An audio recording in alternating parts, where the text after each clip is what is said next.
জুমার খুতবার বিষয় নিশ্চয় আপনারা সোশ্যাল মিডিয়ার কল্যাণে অবগত হয়েছেন। যেহেতু আজকে আমাদের এখানে ইয়ুথ কনফারেন্স আছে, যুবকদের সমাগম বেশি, যারা বয়সে যুবক, এর পাশাপাশি যারা মনের দিক দিয়ে যুবক তারাও এখানে আছে। সেজন্য আজকের বিষয় যৌবনকালের কৈফিয়ত। শুরুতেই বলে রাখি, আমাদের কনফারেন্স 5:30 থেকে হবে এবং এশা পর্যন্ত মোটামুটি চলবে। অনেকজন এখানে আছেন যারা অংশগ্রহণ করবেন, বিশেষ করে যুবকদের জন্য অনেক খোরাক এখানে থাকবে। সেজন্য যারা রেজিস্ট্রেশন করেছি বা করেনি তারা সবাই ইনশাআল্লাহ এই কনফারেন্সে থাকবো বিইজনিল্লাহি তাআলা। 5:30 থেকে 10টা পর্যন্ত খুতবার শুরুতেই দাওয়াতটা দিয়ে দিলাম, হয়তো আরেকবার স্মরণ করাতে পারি শেষের দিকে। তো যুবকদের নিয়ে আজকে কাজ, তো সেই জন্য বিষয়টাও তাই, যৌবনকালের কৈফিয়ত। উল্লেখিত বিষয়ে কোরআন হাদিস এবং সালাফে সালিহিনের জীবন চরিত থেকে আমরা গুরুত্বপূর্ণ কিছু তথ্য নিয়ে যাব এবং সেগুলো প্র্যাকটিসের চেষ্টা করব বিইজনিল্লাহি তাআলা। আমরা আলোচনার শুরুতে যৌবনকাল কি এটা একটু দেখে নেওয়ার চেষ্টা করব। যৌবনকাল হচ্ছে প্রাপ্তবয়স্ক হওয়ার পর থেকে নিয়ে 40 বছর পর্যন্ত এই যে সময়টা, এটাকে বলা হয় যৌবনকাল। আর ইসলামী শরিয়াতে একজন মানুষ কখন প্রাপ্তবয়স্ক হয়, 3টা কমন আলামত আছে। একটা হলো যখন কারো লজ্জাস্থানের পশম ওঠে তখন সে প্রাপ্তবয়স্ক হয়, ছেলে হোক বা মেয়ে হোক। অনুরূপভাবে ছেলে হোক মেয়ে হোক, স্বপ্নদোষ যখন শুরু হয় তার মানে সে প্রাপ্তবয়স্ক হয়ে গেছে। মেয়েদের জন্য স্পেশাল আরেকটা আছে, তাদের মাসিক স্রাব। এটা যদি শুরু হয় বুঝতে হবে সে প্রাপ্তবয়স্ক হয়ে গেছে। এই 3টা আলামতের কোনোটাই যদি প্রকাশ না পায়, কিন্তু ছেলে বা মেয়ের বয়স 15 বছর পূর্ণ হয়ে যায়, তবুও সে প্রাপ্তবয়স্ক। এই সময় থেকে নিয়ে 40 বছর হওয়া পর্যন্ত আমরা এই পুরো সময়টাকে যৌবনকাল হিসাবে ইসলামের দৃষ্টিতে সংজ্ঞায়িত করতে পারি। সূরা আল আহকাফে 15 নম্বর আয়াতে যদি আপনি খেয়াল করেন, সেখানে এদিকে ইঙ্গিত আছে, হাত্তা ইযা বালাগা আশুদ্দাহু ওয়া বালাগা 40 সানা, যখন সে শক্তির পূর্ণ জায়গায় উপনীত হয় এবং 40 বছরে পৌঁছে যায়। যদিও জাতিসংঘ কনভেনশন অফ চাইল্ড রাইটস এর নাম করে, শিশু অধিকার সনদের নাম করে আমাদের উপরে শিশুর একটা সংজ্ঞা চালিয়ে দিয়েছে, তারা চাপিয়ে দিয়েছে। সেটা হচ্ছে একজন মানুষ 18 বছর বয়স পর্যন্ত শিশু থাকে। এটা হলো জাতিসংঘের সংজ্ঞা। এর দ্বারা অনেক উদ্দেশ্য আছে, খারাপ উদ্দেশ্য। তার মানে এই বয়স যদি গোটা মুসলিম বিশ্ব না, সারা পৃথিবীতে চাপিয়ে দেওয়া যায় এবং এটা মানুষকে খাওয়ানো যায়, তাহলে এর আগে বিয়ে দিলেই ওটা হলো চাইল্ড ম্যারেজ, বাল্যবিবাহ, শিশু বিবাহ। ওকে ধরা যাবে, আইনের আওতায় আনা যাবে। এইভাবে মুসলিম সমাজে নষ্টামি, নোংরামি, জেনা, ব্যভিচার ইত্যাদি ছড়িয়ে দেওয়ার জন্য ওরা একেবারে ফাঁদ পেতে বসে আছে, এবং সেই ফাঁদে আমরা অলরেডি পা দিয়েছি। যাই হোক, এটা আমাদের আজকের আলোচ্য বিষয় না, সেজন্য এদিকে আমি যাচ্ছি না। আমাদের খুব লজ্জা লাগে যখন দেখি যে প্রাপ্তবয়স্ক ছেলে মেয়ের বিয়ে হচ্ছে, আর সেখানে থানা গিয়ে আইনের নামে, বাল্যবিবাহ আইন 2017 নাম দিয়ে সেখানে গিয়ে হানা দিচ্ছে। আর স্কুলে 15-17 বছরের ছেলে মেয়েরা চুটিয়ে প্রেম করছে, অলিতে গলিতে, পার্কের গাছতলায়, বিভিন্ন জায়গায় অবৈধ সম্পর্কে লিপ্ত হচ্ছে। এতে তাদের কোনো মাথা ব্যথা নেই। মূলত ওরা এটাই চেয়েছিল, একদিক দিয়ে মুসলিম কমিউনিটি, মুসলিম সমাজকে নষ্ট করা, অন্য দিক দিয়ে মুসলিমদের যে পপুলেশন, তাদের যে জনগোষ্ঠী, জনসংখ্যা, এটাকে কিভাবে সংকুচিত করা যায় সেই প্ল্যান। দুঃখজনকভাবে আমরা এই প্ল্যানে তাদের পাতা ফাঁদে অলরেডি পা দিয়েছি। এখান থেকে বেরিয়ে আসতে হবে। আমরা রাষ্ট্রীয় আইন, জাতিসংঘের আইন কেবল তখনই মানতে পারি যখন সেটা ইসলামের বিরুদ্ধে যাবে না। সেগুলো শুধু ইসলামের বিরুদ্ধে গেলে সেই আইনগুলোকে আমরা পায়ে বলতে বাধ্য হব, কোনো কেয়ার করব না। এটা আমাদের সমাজকে বুঝতে হবে, আমাদের সরকারকে বুঝতে হবে, আমাদের প্রশাসনকে বুঝতে হবে। যত আগে বুঝবো তত ভালো। যে পুলিশটা আজকে ধরতে গেছে কথিত বাল্য বিবাহিত ছেলেটাকে, মেয়েটাকে, বিয়েটাকে নস্যাৎ করতে গেছে, সে দেখবেন তার বাপের 7 নম্বর বাচ্চা, 8 নম্বর বাচ্চা।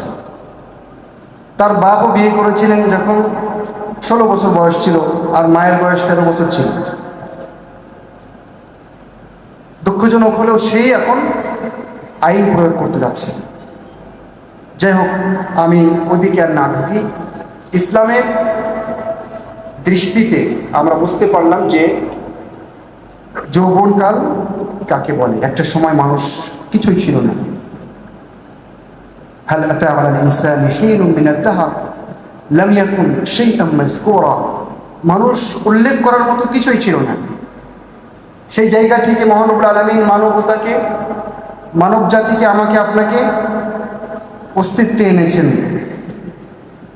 এবং সূরা আল ইনশিকাকের 19 নম্বর আয়াতের বিবরণ অনুযায়ী লা তারকাবুন্না তাবাকান আন তাবাক, অনেকগুলো স্তর পেরিয়ে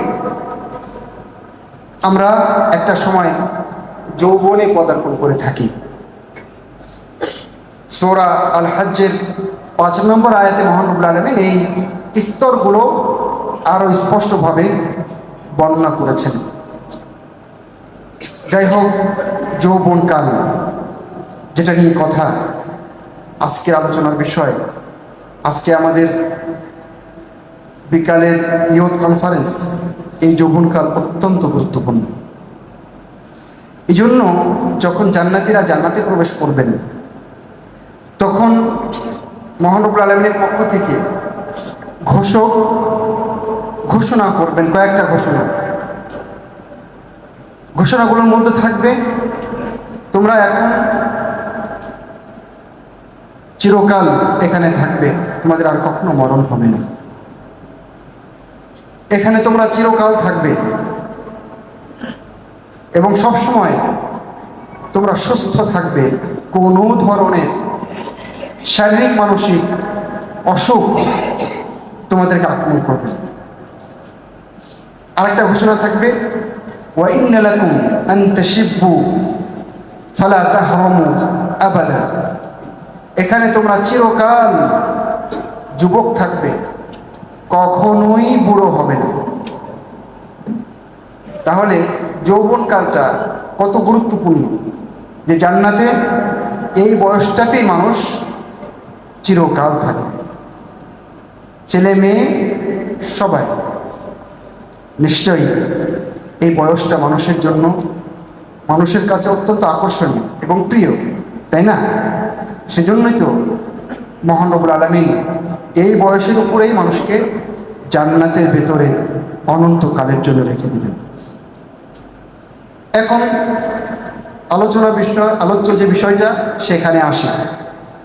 যৌবনকালের কৈফিয়ত বলতে আমরা কি বুঝি? আসলে আজকের যে শিরোনামটা নেওয়া হয়েছে সেটি সুনানে তিরমিজির একটি হাদিস, যেখানে রাসূলুল্লাহ সাল্লাল্লাহু আলাইহি ওয়াসাল্লাম বলেছেন, লা তাজুলু কদামু ইবনি আদম ইয়াওমাল কিয়ামাতি মিন ইনদি রাব্বিহি হাত্তা ইউসআলা আন খামস।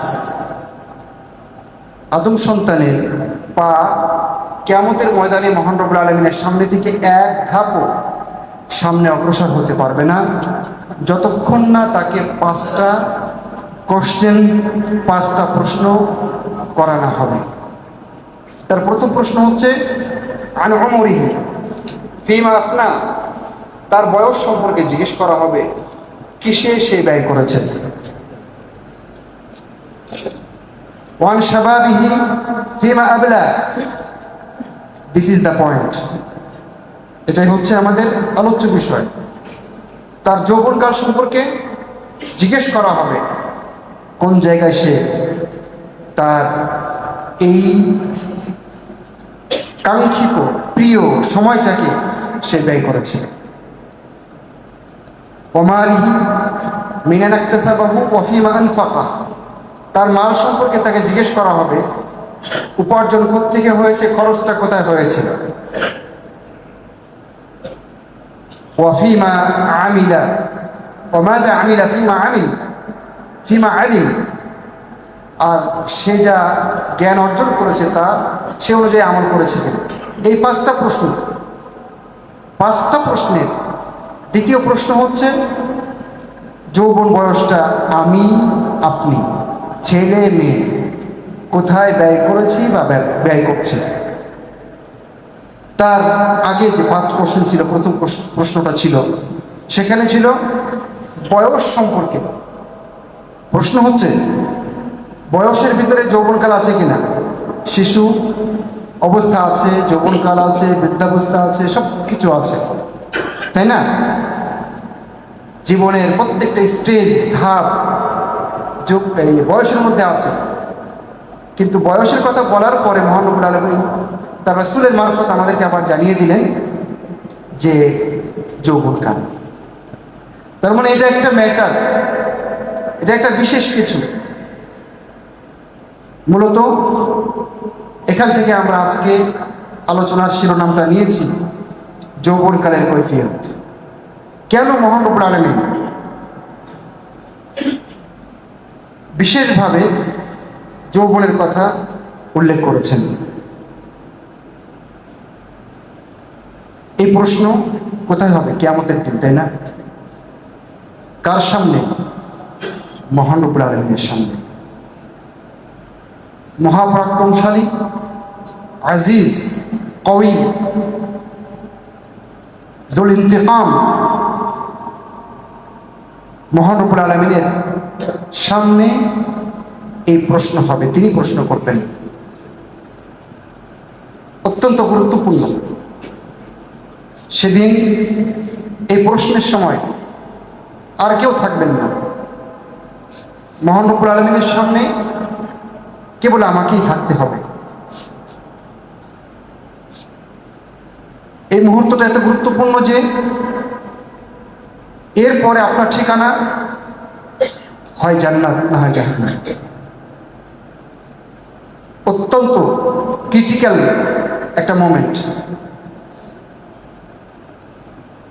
সেজন্য এই কৈফিয়ত সম্পর্কে, এই প্রশ্ন সম্পর্কে এবং এই প্রশ্নের জবাব নিয়ে আমাদের চিন্তা করা উচিত। সেদিনের এই প্রশ্ন এমন প্রশ্ন যে প্রশ্নকে সামনে রেখে আমাদের প্রতিদিন কান্না করা উচিত, কারণ এই প্রশ্ন থেকে কেউ বাদ যাবেন না। ছোট বড়, যুবক বৃদ্ধ, নারী পুরুষ, নবী রসুল, সাহাবায়ে কেরাম, কেউ বাদ যাবেন না। মহানবুল আলামিন সূরা আরাফের ভিতরে বলেছেন, ফালানাসআলান্নাল্লাযীনা উরসিলা ইলাইহিম ওয়া লানাসআলান্নাল মুরসালিন। অবশ্যই অবশ্যই যাদের কাছে আমি রাসূলদেরকে পাঠিয়েছি তাদেরকে প্রশ্ন করব, অবশ্যই প্রশ্ন করব, এবং এমনকি আমি রাসূলদেরকেও প্রশ্ন করব। সুতরাং আল্লাহর সামনে উপস্থিত হওয়ার এই যে মুহূর্ত, এটাকে আমাদের স্মরণ রাখা উচিত, বিশেষ করে যুবকদেরকে। জাইনুল আবিদিন আলী ইবনুল হুসাইন তিনি যখন সালাতে দাঁড়াতেন তখন তার গায়ের রং পরিবর্তন হয়ে যেত। ইবনে আসাকির তারিখে দিমাশকে এই কথাটা উল্লেখ করেছেন। তাকে বলা হতো, আপনি সালাতে গেলে কেন আপনার রং পরিবর্তন হয়ে যায়? তিনি বলতেন, আলা তাদরুন বাইনা ইয়াদাই মান আকিফ, তোমরা কি জানো না কার সামনে এখন দাঁড়াচ্ছি আমি? আমি তো এখন আল্লাহর সামনে দাঁড়াচ্ছি। সেজন্য আমার এরকম প্রস্তুতি থাকা উচিত। জি, এটাই ছিল সালাফি সালেহিনের নীতি। দুনিয়াতে আল্লাহর সামনে দাঁড়াতে গিয়ে যদি মানুষের অবস্থা এই হয়, তাহলে পরকালে আমাদের অবস্থা কেমন হওয়া উচিত?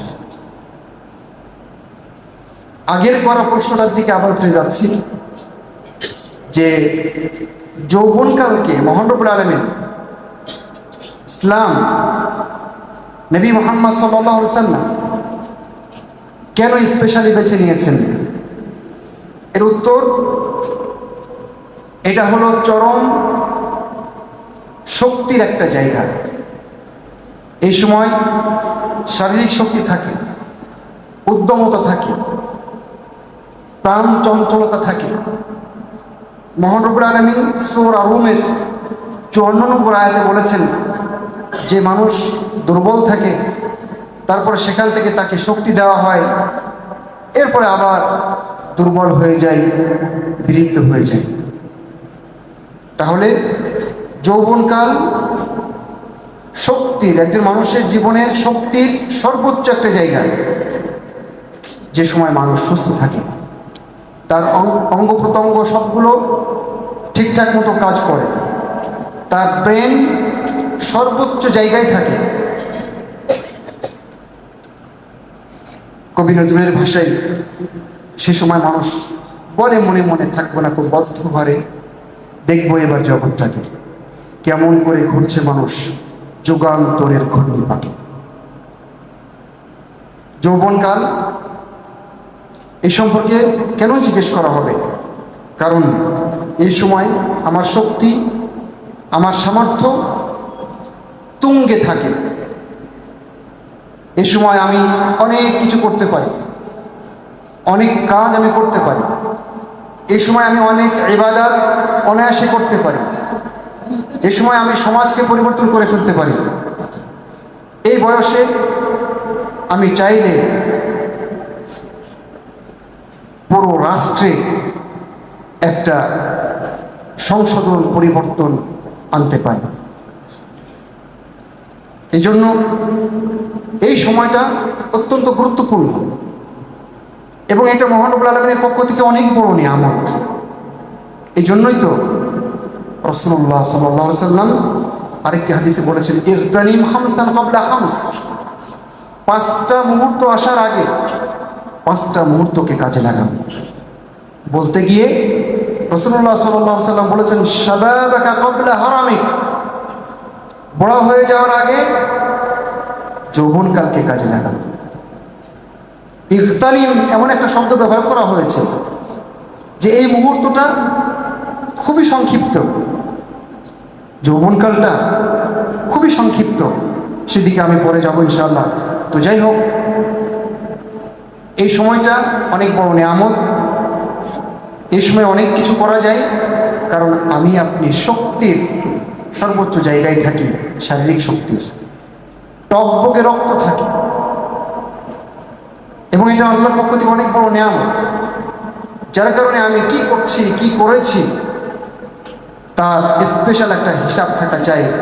যার কারণে রাসূলুল্লাহ সাল্লাল্লাহু আলাইহি ওয়াসাল্লাম এবং ইসলাম যৌবনকালের বিশেষ কৈফিয়ত তলব করবেন। ইমাম ইবনুল জাওজি বলেছেন, ইন্নামা খুসাস শাবাবু বিযিকরি, এখানে যুবকদেরকে বিশেষভাবে উল্লেখ করার কারণ হচ্ছে লিআন্নাহু জামানুল কুদরা আলা ইবাদা, কারণ এই সময় ভালো ইবাদত করা যায়, শক্তি থাকে।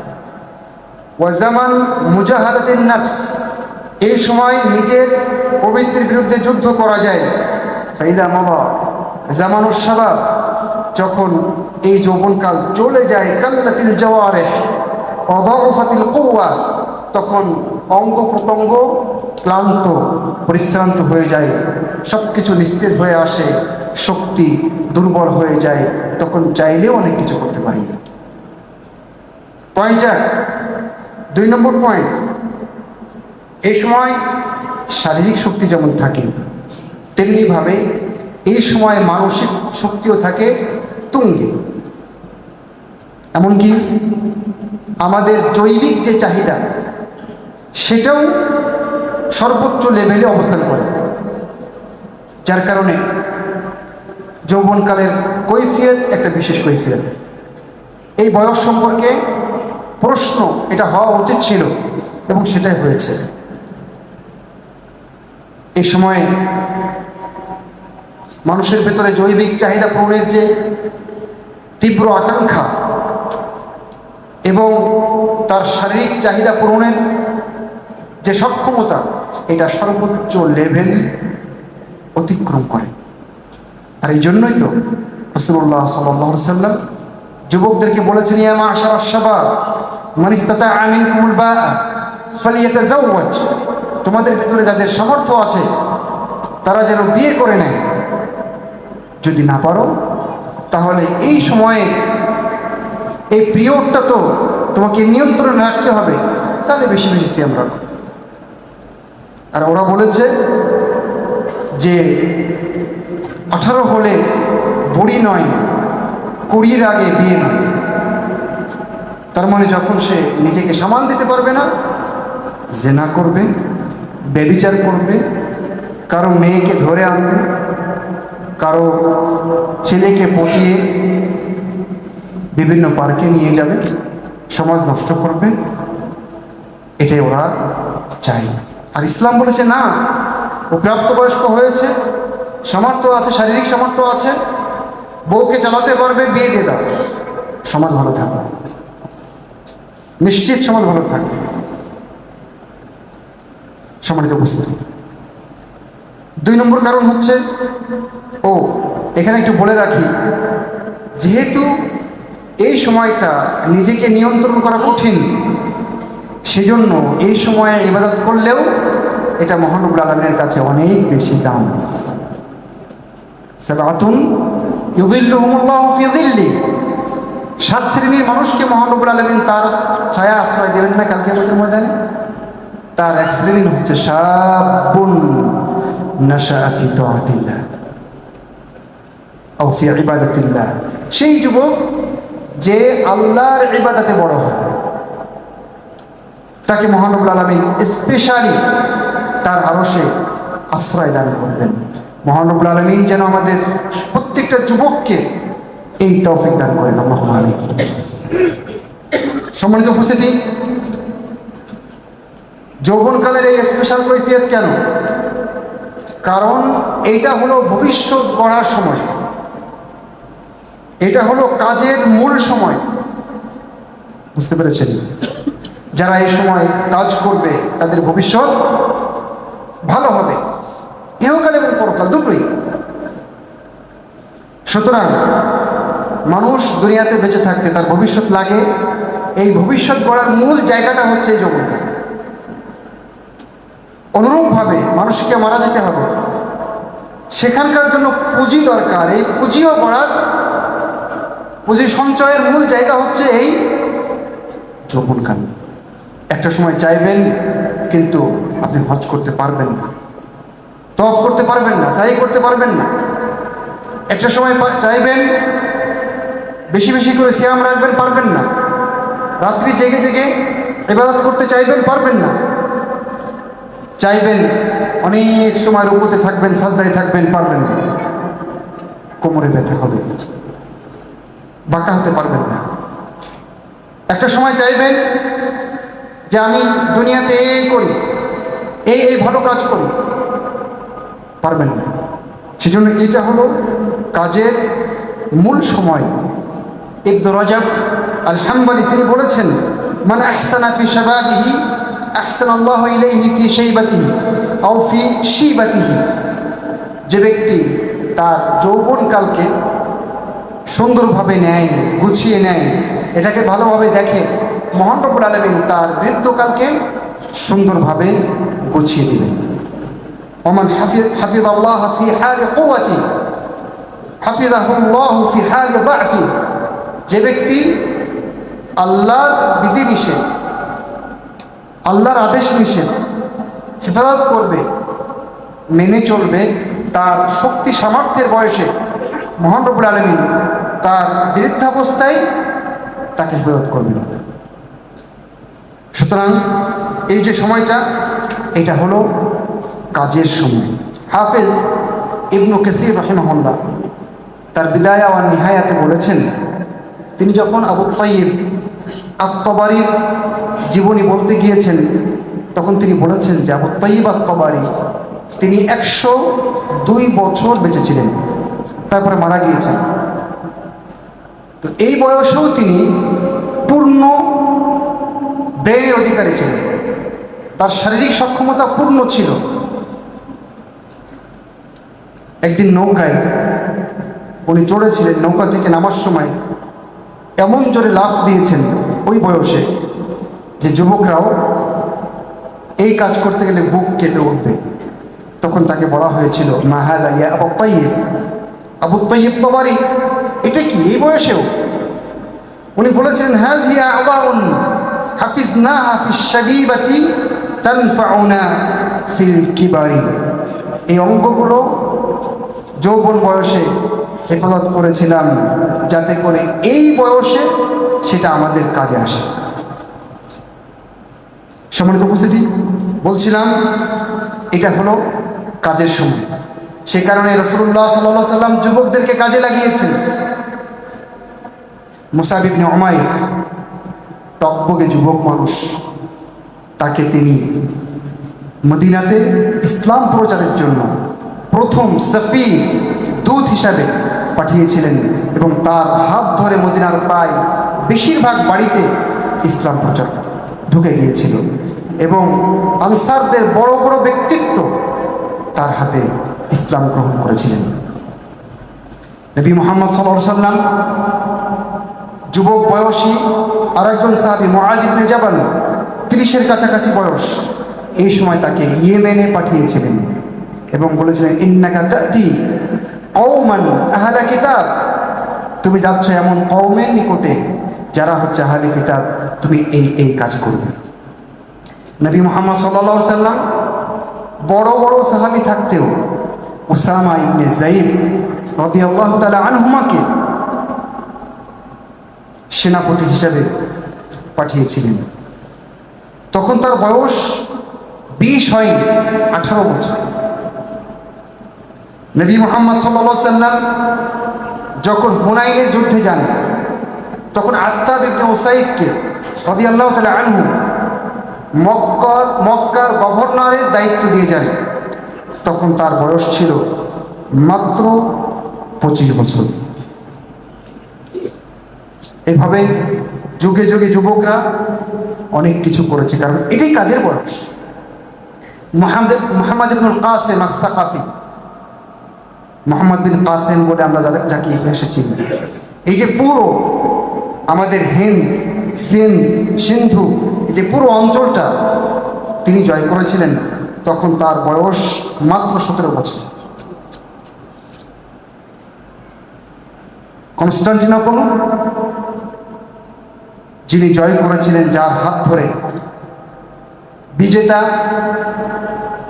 দুঃসাহসিক একজন ব্যক্তিত্ব মুহাম্মদ আল ফাতেহ।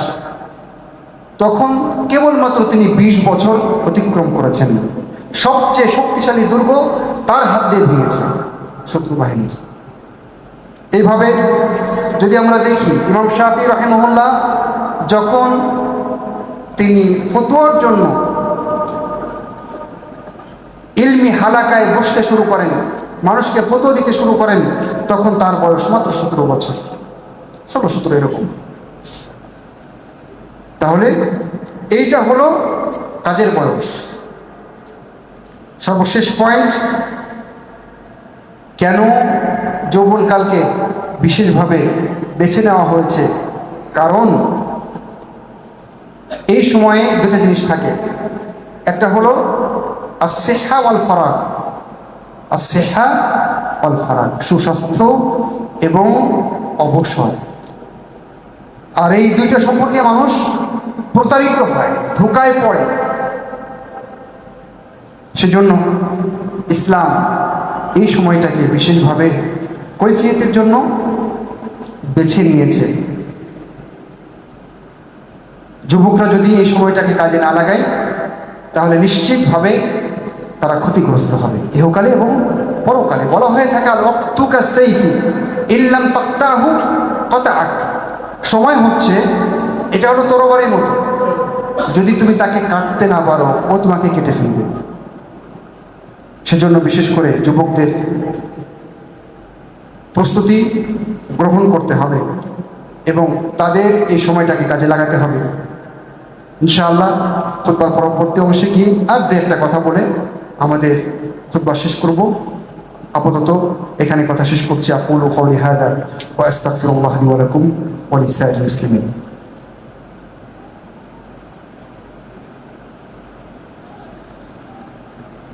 إن الحمد لله على إحسانه والشكر له على توفيقه وامتنانه وأشهد أن لا إله إلا الله وحده لا شريك له تعظيما لشأنه وأشهد أن نبينا محمدا عبده ورسوله داعيا إلى رضوانه وعلى آله وأصحابه وإخوانه أما بعد। তাহলে এখন এই যে প্রশ্ন এবং তার যৌক্তিকতা, এটা আমরা জানলাম, কিন্তু প্রশ্ন হচ্ছে আমাদের তাহলে কি করণীয়? যুবকদের তাহলে কি করণীয়? আমরা দেখেছিলাম একটু আগে যে এটা হলো কাজের সময়, তাই না? মূল কাজের সময় এটাই। এই জন্য হাফসা বিনতু সিরিন, মুহাম্মদ ইবনে সিরিনের বোন, তিনি বলছেন ফাইন্নী মা ওয়াইতুনা আমালা ইল্লা ফিশ শাবাব, মানে যৌবনকালে ছাড়া অন্য সময় কাজ করা যায় এটা আমি মনে করি না। তাহলে এটা হচ্ছে মূল কাজের সময়। যদি তাই হয় তাহলে কাজের এই সময় সম্পর্কে কিয়ামতের দিনে মহান রব্বুল আলামিনের সামনে প্রত্যেককেই জিজ্ঞাসিত হওয়া এবং সেই প্রশ্নের জবাব দেওয়ার জন্য প্রস্তুতি গ্রহণ করা, সবগুলোকে সামনে রেখে আমরা বলতে পারি খুবই সংক্ষিপ্ত করে যে আমাদের যুবকদেরকে প্র্যাকটিসিং মুসলিম হতে হবে, সহজ কথায়। আর প্র্যাকটিসিং মুসলিম মানে তাকে বিশুদ্ধ আকীদা এবং ঈমানের অধিকারী হতে হবে প্রথম। এরপরে তাকে আমলে, আখলাকে, চালচলনে, ওঠা বসায়, লেনদেনে সর্বোত্তম হওয়ার চেষ্টা করতে হবে। নিয়মিত 5 ওয়াক্ত সালাত আদায় করতে হবে। দিনের মৌলিক জ্ঞান প্রত্যেকটা যুবককে অবশ্যই অর্জন করতে হবে। ইনশাআল্লাহ বিকালে যখন, সন্ধ্যার পরে যখন কথা হবে, তখন ফিতনা থেকে বাঁচার যে উপায়গুলো আছে সেগুলো নিয়ে কথা বলবো। অন্যান্য আরও স্কলার আছেন যারা আজকে ইউথ কনফারেন্সে আলোচনা রাখবেন। ইনশাআল্লাহ সবাই থাকার চেষ্টা করবেন, সবাই ছেলে মেয়ে সবাইকে নিয়ে আজকে এই প্রোগ্রামে থাকার চেষ্টা করবেন বিইজনিল্লাহি তাআলা। তাহলে আলোচনা শেষ করছি। একটাই কাজ, সেটা হলো প্র্যাকটিসিং মুসলিম হওয়া। সভ্যতার নামে কৃষ্টি কালচারের নামে কোনো প্রকার ধার করা, পাশ্চাত্য থেকে আসা, ইসলামের সাথে সাংঘর্ষিক, মুসলিমদের কৃষ্টি কালচারের সাথে সাংঘর্ষিক কোনো প্রকার সভ্যতায় জড়িয়ে যাওয়া যাবে না। যুবকদেরকে এই স্রোতে গা ভাসিয়ে দেওয়া যাবে না, বরং সবাইকে, প্রত্যেকটা যুবককে প্র্যাকটিসিং মুসলিম হওয়ার পাশাপাশি তুমি যে প্র্যাকটিসিং মুসলিম এটাকে নিয়ে গর্ববোধ করা শিখতে হবে। এটাই আমাদের করণীয়। যদি আমি ইহকালে কিছু করতে চাই, যদি আমি পরকালে মুক্তি পেতে চাই। মহান রব্বুল আলামিন আমাদের যুব সমাজকে রক্ষা করুন। মহান রব্বুল আলামিন তাদের রক্ষা করার মধ্য দিয়ে, তাদেরকে ইসলামের সুশীতল ছায়ায় আসার মধ্য দিয়ে আমাদের সমাজ, আমাদের রাষ্ট্র, গোটা পৃথিবীকে সুন্দর পৃথিবী হিসেবে গঠন করার তৌফিক দান করুন। আল্লাহুম্মা আমিন। আকুলু কওলি হাযা ওয়া আস্তাগফিরুল্লাহা লি ওয়া লাকুম ওয়া লিসাইরিল মুসলিমিন। হাযা আল্লাহু তাআলা আ'লাম ওয়া আহকাম ওয়া সাল্লাল্লাহু ওয়া সাল্লাম আলা নাবিয়িনা মুহাম্মদ ওয়া আলা আলিহি ওয়া সাহবিহি আজমাইন। قوموا للصلاة।